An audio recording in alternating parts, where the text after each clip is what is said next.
নমস্কাৰ বন্ধু-বান্ধৱীসকল, পুনৰবাৰ স্বাগতম জনাইছোঁ আমাৰ নতুন এটা ভিডিঅ'লৈ। বন্ধু-বান্ধৱীসকল, যিহেতু এতিয়া বিহুৰ বতৰ, বিহুৰ লগত জড়িত ভালেকেইটা প্ৰশ্ন আৰু উত্তৰ লৈ আজি এই ভিডিঅ'টো আৰম্ভ কৰিম বুলি ভাবিছোঁ। বিহুৰ প্ৰতিযোগিতাত প্ৰতিযোগীসকলক বিচাৰকসকলে কেনেধৰণৰ প্ৰশ্ন সোধে তাৰ ওপৰত আজিৰ ভিডিঅ'ত আমি 50টাতকৈ অধিক প্ৰশ্ন আৰু উত্তৰ আপোনালোকৰ মাজলৈ আগবঢ়াম।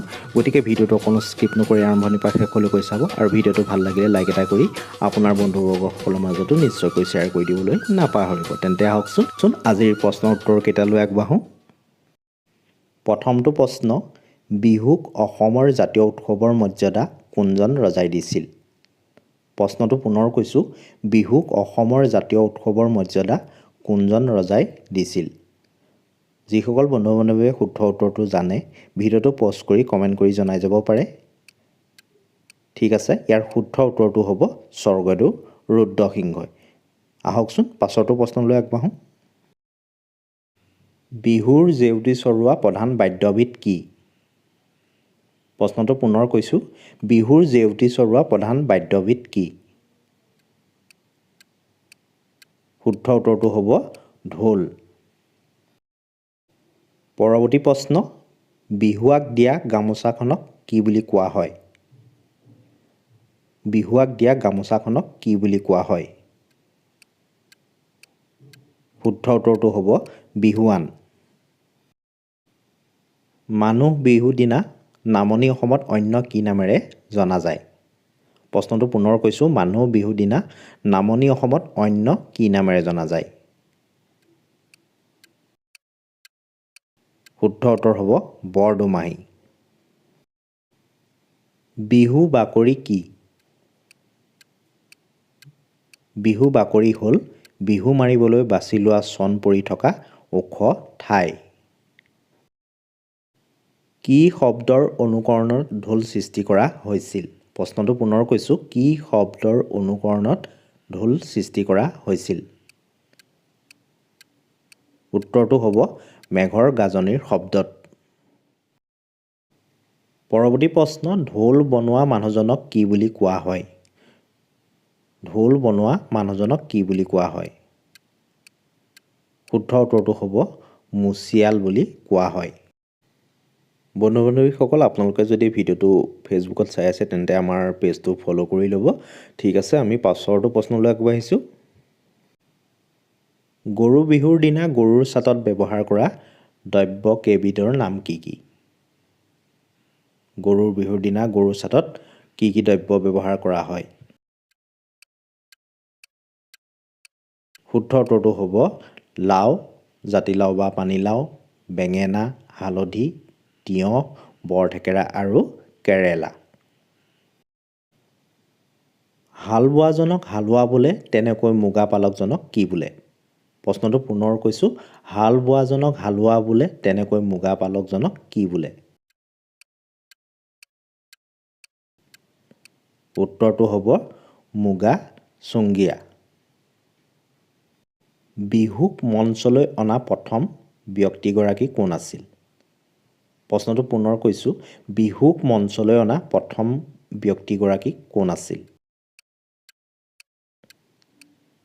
উত্তৰটো হ'ব ৰাধা গোবিন্দ বৰুৱা। ৰাধা গোবিন্দ বৰুৱাই বিহুক প্ৰথমে মঞ্চলৈ আনিছিল। কিংখাপ কি? এটা গুৰুত্বপূৰ্ণ প্ৰশ্ন। কিংখাপ কি? কিংখাপ হ'ল সোণ আৰু ৰূপৰ গুণা খটোৱা এবিধ পাটৰ কাপোৰ। ঢোলৰ মাৰিডালক কি নামেৰে জনা যায়? প্ৰশ্নটো পুনৰ কৈছোঁ, ঢোলৰ মাৰিডালক কি নামেৰে জনা যায়? ইয়াৰ উত্তৰটো হ'ব মাহিতা। ঢোলৰ মাৰিডালক মাহিতা নামেৰেও জনা যায়। পৰৱৰ্তী প্ৰশ্ন, ঢোলৰ মাৰিডালত হাতেৰে ধৰা অংশটোৰ নাম কি? ঢোলৰ মাৰিডালত হাতেৰে ধৰা অংশটোৰ নাম কি? উত্তৰ হ'ব মুঠি। ঢোলৰ মাহিতাৰে বজোৱা ঢোলৰ অংশটোৰ নাম কি? অৰ্থাৎ ঢোলৰ মাৰিৰে বজোৱা ঢোলৰ অংশটোৰ নাম কি ইয়াত সোধা হৈছে। শুদ্ধ উত্তৰ হ'ব কোবনী। অন্য এটি প্ৰশ্ন, বাওঁ হাতেৰে বজোৱা ঢোলৰ অংশটোৰ নাম কি? বাওঁ হাতেৰে বজোৱা ঢোলৰ অংশটোৰ নাম কি? উত্তৰটো হ'ব তালি। ঢোলৰ খোলাটোৰ ওপৰত টানি থোৱা ৰছীবোৰৰ নাম কি? প্ৰশ্নটো পুনৰ কৈছোঁ, ঢোলৰ খোলাটোৰ ওপৰত টানি থোৱা ৰছীবোৰৰ নাম কি? উত্তৰটো হ'ব বৰতী। ঢোলটো কান্ধত ওলোমাই ল'বলৈ ব্যৱহাৰ কৰা ৰছীডালৰ নাম কি? প্ৰশ্নটো পুনৰ কৈছোঁ, ঢোলটোত কান্ধত ওলোমাই ল'বলৈ ব্যৱহাৰ কৰা ৰছীডালৰ নাম কি? উত্তৰটো হ'ব কণাজৰী। অসমৰ কোনখন ঠাইক বস্ত্ৰ নগৰী বুলি কোৱা হয়? অসমৰ কোনখন ঠাইক বস্ত্ৰ নগৰী বুলিও কোৱা হয়? উত্তৰটো হ'ব শুৱালকুছি। পৰৱৰ্তী প্ৰশ্ন, বড়ো ভাষাত বাঁহীটোক কি বুলি কোৱা হয়? প্ৰশ্নটো পুনৰ কৈছোঁ, বড়ো ভাষাত বাঁহীটোক কি বুলি কোৱা হয়? উত্তৰটো হ'ব চিফুং। বিহুত বজোৱা টকাটো প্ৰথমে কোন সম্প্ৰদায়ে ব্যৱহাৰ কৰিছিল? প্ৰশ্নটো পুনৰ কৈছোঁ, বিহুত বজোৱা টকাটো প্ৰথমে কোন সম্প্ৰদায়ে ব্যৱহাৰ কৰিছিল? উত্তৰটো হ'ব সোণোৱাল কছাৰীসকলে। গগনা কেই প্ৰকাৰৰ আৰু কি কি? প্ৰশ্নটো পুনৰ কৈছোঁ, গগনা কেই প্ৰকাৰৰ আৰু কি কি? উত্তৰটো হ'ব গগনা দুই প্ৰকাৰৰ, লাহৰী বা ৰূপহী গগনা আৰু ৰামধন গগনা। পৰৱৰ্তী প্ৰশ্ন, সুতুলি কেই প্ৰকাৰৰ আৰু কি কি? প্ৰশ্নটো পুনৰ কৈছোঁ, সুতুলি কেই প্ৰকাৰৰ আৰু কি কি? ইয়াৰ উত্তৰটো হ'ব সুতুলি তিনি প্ৰকাৰৰ, বিহুৱতী সুতুলি, পখী সুতুলি আৰু পিঠা সুতুলি। মিচিংসকলে গগনাক কি বুলি কয়? প্ৰশ্নটো পুনৰ কৈছোঁ, মিচিংসকলে গগনাক কি বুলি কয়? ইয়াৰ উত্তৰটো হ'ব গুংগাং। মিচিংসকলে গগনাক গুংগাং বুলি কয়। বিহুৱা ডেকাসকলে বিহু মাৰোঁতে পৰিধান কৰা চোলাটোৰ নাম কি? এটা গুৰুত্বপূৰ্ণ প্ৰশ্ন, বিহুৱা ডেকাসকলে বিহু মাৰোঁতে পৰিধান কৰা চোলাটোৰ নাম কি? বন্ধু-বান্ধৱীসকল, আপোনালোকে যদি শুদ্ধ উত্তৰটো জানে ভিডিঅ'টো পজ কৰি কমেণ্ট কৰি জনাব পাৰে। উত্তৰটো হ'ব চাপকন। বিহুৱা ডেকাসকলে বিহু মাৰোঁতে পৰিধান কৰা চোলাটোৰ নাম হ'ল চাপকন। ঢোলক অসমীয়া লোকে কি বাদ্য বুলি গণ্য কৰে? ঢোলক অসমীয়া লোকে কি বাদ্য বুলি গণ্য কৰে? উত্তৰটো হ'ব দেৱবাদ্য। পৰৱৰ্তী প্ৰশ্ন, গগনাৰ সূতাডাল কিহেৰে তৈয়াৰী? প্ৰশ্নটো পুনৰ কৈছোঁ, গগনাৰ সূতাডাল কিহেৰে তৈয়াৰী? বিহুৱতীসকলৰ কাৰণে এটা গুৰুত্বপূৰ্ণ প্ৰশ্ন, প্ৰায় সোধে এই প্ৰশ্নটো। শুদ্ধ উত্তৰটো হ'ব মুগা সূতাৰে। গগনাৰ সূতাডাল মুগা সূতাৰে তৈয়াৰী। ঢুলীয়াই বজোৱা গগনাবিধৰ নাম কি? প্ৰশ্নটো পুনৰ কৈছোঁ, ঢুলীয়াই বজোৱা গগনাবিধৰ নাম কি? উত্তৰটো হ'ব ৰামধন গগনা। পৰৱৰ্তী প্ৰশ্ন, বিহুত ব্যৱহাৰ হোৱা জাপিটো কোন দেশত জন্ম হৈছিল? প্ৰশ্নটো পুনৰ কৈছোঁ, বিহুত ব্যৱহাৰ হোৱা জাপিটো কোন দেশত জন্ম হৈছিল? ইয়াৰ শুদ্ধ উত্তৰটো হ'ব চীন দেশত। অসমীয়া নাৰীয়ে তাঁতশালত পৰীৰ সপোন ৰচে, এই উক্তিটো কাৰ? অসমীয়া নাৰীয়ে তাঁতশালত পৰীৰ সপোন ৰচে, এই উক্তিটো কাৰ? উত্তৰটি হ'ব মহাত্মা গান্ধীৰ। পৰৱৰ্তী এটা গুৰুত্বপূৰ্ণ প্ৰশ্ন, ঢোলৰ বৰতী কেইডাল? প্ৰশ্নটো পুনৰ কৈছোঁ, ঢোলৰ বৰতী কেইডাল? ইয়াৰ শুদ্ধ উত্তৰটো হ'ব ঢোলৰ বৰতী এডাল। বিহু সংযোজিত প্ৰথমখন অসমীয়া ছবিৰ নাম কি? প্ৰশ্নটো পুনৰ কৈছোঁ, বিহু সংযোজিত প্ৰথমখন অসমীয়া ছবিৰ নাম কি? ইয়াৰ উত্তৰটো হ'ব স্মৃতিৰ পৰশ। এই বোলছবিখনে 1965 চনত মুক্তি লাভ কৰিছিল। কোন চনত ৰঙালী বিহুৱে ৰাজকীয় মৰ্যাদা পাইছিল? প্ৰশ্নটো পুনৰ কৈছোঁ, কোন চনত ৰঙালী বিহুৱে ৰাজকীয় মৰ্যাদা পাইছিল? ইয়াৰ উত্তৰটো হ'ব 1696 চনত ৰঙালী বিহুৱে ৰাজকীয় মৰ্যাদা পাইছিল। মুকলি বিহুৰ প্ৰথম বাদ্য কি? প্ৰশ্নটো পুনৰ কৈছোঁ, মুকলি বিহুৰ প্ৰথম বাদ্য কি? ইয়াৰ উত্তৰটো হ'ব হাত চাপৰি। মুকলি বিহুৰ প্ৰথম বাদ্য হাত চাপৰি আছিল। সাত বিহু কেইটাৰ নাম কি কি? সাত বিহু কেইটাৰ নাম কি কি? ইয়াৰ উত্তৰটো হ'ব গৰু বিহু, মানুহ বিহু, গোহাঁই বিহু, তাঁতৰ বিহু, নাঙলৰ বিহু, জীয়ৰী বা চেনেহী বিহু আৰু চেৰা বিহু। পৰৱৰ্তী প্ৰশ্ন, টকা কেই প্ৰকাৰৰ আৰু কি কি? প্ৰশ্নটো পুনৰ কৈছোঁ, টকা কেই প্ৰকাৰৰ আৰু কি কি? ইয়াৰ উত্তৰটো হ'ব টকা 3 প্ৰকাৰৰ। পাতি টকা বা হাত টকা, দ্বিতীয়তে বৰ টকা বা মাটি টকা, আৰু তৃতীয়ত জেং টকা বা ধুত্তং টকা। উষা ঘূৰাই বজোৱা বাদ্যবিধৰ নাম কি? প্ৰশ্নটো পুনৰ কৈছোঁ, উষা ঘূৰাই বজোৱা বাদ্যবিধৰ নাম কি? ইয়াৰ উত্তৰটো হ'ব পেঁপা। উষা ঘূৰাই বজোৱা বাদ্যবিধৰ নাম হ'ল পেঁপা। ম'হৰ শিঙৰ পেঁপা কেই প্ৰকাৰৰ আৰু কি কি? ম'হৰ শিঙৰ পেঁপা কেই প্ৰকাৰৰ আৰু কি কি?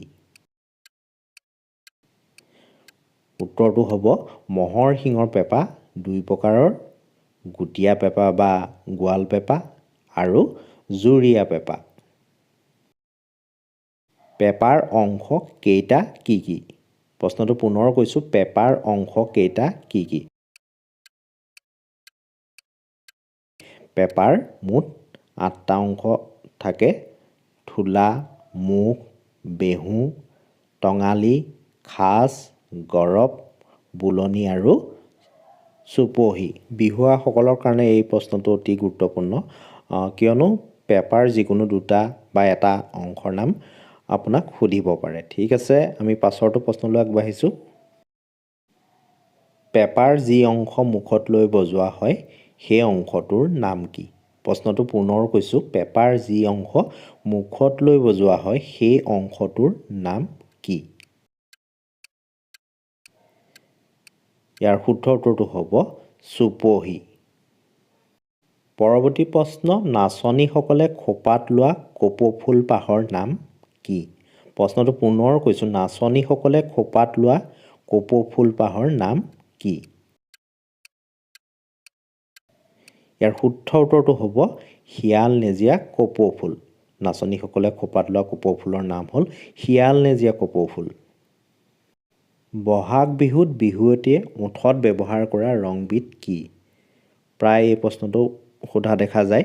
বহাগ বিহুত বিহুৱতীয়ে ওঠত ব্যৱহাৰ কৰা ৰংবিধ কি? উত্তৰটি হ'ব বৰহমথুৰি। মাকুৰ ভিতৰত মহুৰা ধৰি ৰাখিবলৈ ব্যৱহাৰ কৰা মাৰি বা কাঠিটোক কি নামেৰে জনা যায়? প্ৰশ্নটো পুনৰ কৈছোঁ, মাকুৰ ভিতৰত মহুৰা ধৰি ৰাখিবলৈ ব্যৱহাৰ কৰা মাৰি বা কাঠিটোক কি নামেৰে জনা যায়? ইয়াৰ উত্তৰটো হ'ব কিৰিলি মাৰি বা গেৰেলি মাৰি। তাঁতশালৰ শেষৰ কাপোৰখন কাটোতে তলুঠাত থাকি অহা সূতাখিনিক কি বুলি কোৱা হয়? প্ৰশ্নটো পুনৰ কৈছোঁ, তাঁতশালৰ শেষৰ কাপোৰখন কাটোতে তলুঠাত থাকি অহা সূতাখিনিক কি বোলা হয়? বিহুৱতীসকলৰ কাৰণে এটা গুৰুত্বপূৰ্ণ প্ৰশ্ন।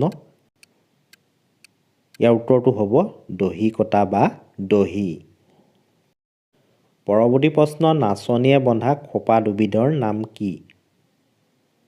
প্ৰশ্নটো পুনৰ কৈছোঁ, নাচনীয়ে বন্ধা খোপা দুবিধৰ নাম কি? উত্তৰটো হ'ব নেঘেৰি আৰু কলদিলীয়া খোপা। সুতুলিত কেইটা বিন্ধা থাকে? প্ৰশ্নটো পুনৰ কৈছোঁ, সুতুলিত কেইটা বিন্ধা থাকে? ইয়াৰ উত্তৰটো হ'ব সুতুলিত 3টা বিন্ধা থাকে। নাচনীসকলে পিন্ধা গামখাৰুক অন্য কি নামেৰে জনা যায়? নাচনীসকলে পিন্ধা গামখাৰুক অন্য কি নামেৰে জনা যায়? ইয়াৰ উত্তৰটো হ'ব মুঠি খাৰু। অসমৰ আটাইতকৈ জনপ্ৰিয় লোকনৃত্যবিধৰ নাম কি? প্ৰশ্নটো পুনৰ কৈছোঁ, অসমৰ আটাইতকৈ জনপ্ৰিয় লোকনৃত্যবিধৰ নাম কি? ইয়াৰ উত্তৰটি হ'ব বিহু নৃত্য। ৰঙালী বিহুৰ প্ৰথম দিনটোক কি বিহু বুলি জনা যায়? প্ৰায় সকলোৱে এই প্ৰশ্নটোৰ উত্তৰটো জানিবই। ৰঙালী বিহুৰ প্ৰথম দিনটোক গৰু বিহু বুলি জনা যায়। ৰঙালী বিহুৰ শেষৰ দিনটোক কি বিহু বুলি কোৱা হয়? প্ৰশ্নটো পুনৰ কৈছোঁ, ৰঙালী বিহুৰ শেষৰ দিনটোক কি বিহু বুলি কোৱা হয়? ইয়াৰ উত্তৰটো হ'ব চেৰা বিহু। বিহুৰ পতাকা উত্তোলনৰ সময়ত গোৱা গীত কোনটো? প্ৰশ্নটো পুনৰ কৈছোঁ, বিহুৰ পতাকা উত্তোলনৰ সময়ত গোৱা গীত কোনটো? ইয়াৰ উত্তৰত হ'ব শ্ৰীময়ী অসমীৰ শীতল বুকুত উঠে উৎসৱৰ মধু আলোড়ন। হুঁচৰিৰ দলৰ গুৰি ধৰোঁতাজনক কি বুলি কোৱা হয়? এটা গুৰুত্বপূৰ্ণ প্ৰশ্ন। হুঁচৰি দলৰ গুৰি ধৰোঁতাজনক কি বুলি কোৱা হয়? উত্তৰত হ'ব বাৰিক।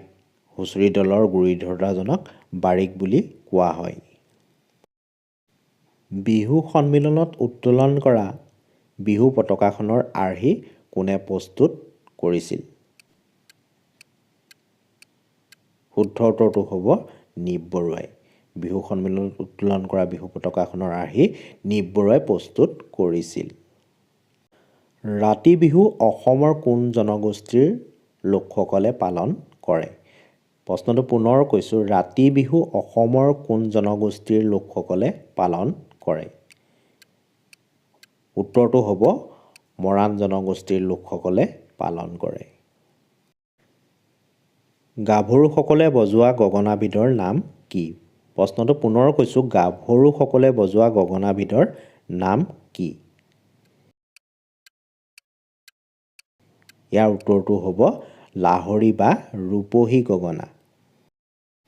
পৰৱৰ্তী প্ৰশ্ন, গৰু বিহুৰ দিনা কি পাতত মন্ত্ৰ লিখি ঘৰৰ দুৱাৰ খিৰিকীৰ কোণত লগোৱাৰ এটা পৰম্পৰা আছে?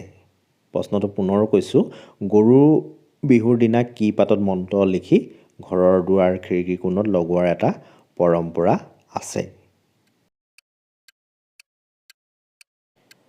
ইয়াৰ শুদ্ধ উত্তৰ হ'ব নাহৰ গছৰ পাত। নাহৰ গছৰ পাতত লিখাৰ এটা পৰম্পৰা আছে। চাহ জনগোষ্ঠীৰ লোকে ঝুমুৰ গীতত বজোৱা ঢোলটোৰ নাম কি? প্ৰশ্নটো পুনৰ কৈছোঁ, চাহ জনগোষ্ঠীৰ লোকে ঝুমুৰ গীতত বজোৱা ঢোলটোৰ নাম কি? উত্তৰ হ'ব মাদল। বড়ো কছাৰী লোকসকলে কোনটো উৎসৱ 7 দিনৰ বাবে উদযাপন কৰে? প্ৰশ্নটো পুনৰ কৈছোঁ, বড়ো কছাৰী লোকসকলে কোনটো উৎসৱ 7 দিনৰ বাবে উদযাপন কৰে? ইয়াৰ উত্তৰটো হ'ব বৈশাগু। পানীৰ ভাপত বনোৱা পিঠাবিধৰ নাম কি? পানীৰ ভাপত বনোৱা পিঠাবিধৰ নাম কি? উত্তৰ হ'ব ভাপ পিঠা। ঢোলত থকা অংশবিলাকৰ নাম কি কি? ঢোলত থকা অংশবিলাক হ'ল ক্ৰমে খোলা, কোবনি, তালি, বৰতি, গোঠনি, ফৰিঙা, মলুৱা, কণাৰী আৰু কান্ধজৰী আদি। ঢোলৰ মাৰিডালৰ বেঁকা অংশটোক কি বুলি কোৱা হয়? আপোনালোকে যদি উত্তৰটো জানে কমেণ্ট কৰি জনাওক। ইয়াৰ শুদ্ধ উত্তৰটো হ'ব নাকতি। ঢোলৰ মাৰিডালৰ বেঁকা অংশটোক নাকতি বুলিও কোৱা হয়। আজিৰ প্ৰশ্ন উত্তৰ শিতানৰ অন্তিম তথা শেষৰটো প্ৰশ্ন, কি ফুলে বিহুক বিদায় দিয়ে? প্ৰশ্নটো পুনৰ কৈছোঁ, কি ফুলে বিহুক বিদায় দিয়ে? এই প্ৰশ্নটো শুদ্ধ উত্তৰৰ বাবে আপোনালোকৰ মাজলৈ আগবঢ়ালোঁ। নিশ্চয়কৈ শুদ্ধ উত্তৰটো কমেণ্ট কৰি জনাব। বন্ধু বান্ধৱীসকল, আজি বিহু সম্বন্ধীয় প্ৰশ্ন আৰু উত্তৰকেইটা ইমানেই আছিলে। আজিৰ প্ৰশ্নকেইটা বিভিন্ন বিহু প্ৰতিযোগিতাত বিচাৰক ৰূপে থকা এজন বিশিষ্ট ব্যক্তিৰ পৰা সংগ্ৰহ কৰি আপোনালোকৰ মাজলৈ প্ৰশ্নকেইটা আগবঢ়োৱা হ'ল। ভিডিঅ'টোৰ প্ৰশ্নকেইটা যদি আপোনালোকে চাই ভাল পালে নিশ্চয়কৈ এটা লাইক কৰিব আৰু পৰৱৰ্তী পৰ্যায়ত এনেধৰণৰ প্ৰশ্ন উত্তৰ পাই ৰাখিবলৈ আমাৰ চেনেলটো ছাবস্ক্ৰাইব কৰি কাষতে থকা বেল আইকনটো প্ৰেছ কৰি অল কৰি ৰাখিবলৈ নাপাহৰিব। ধন্যবাদ।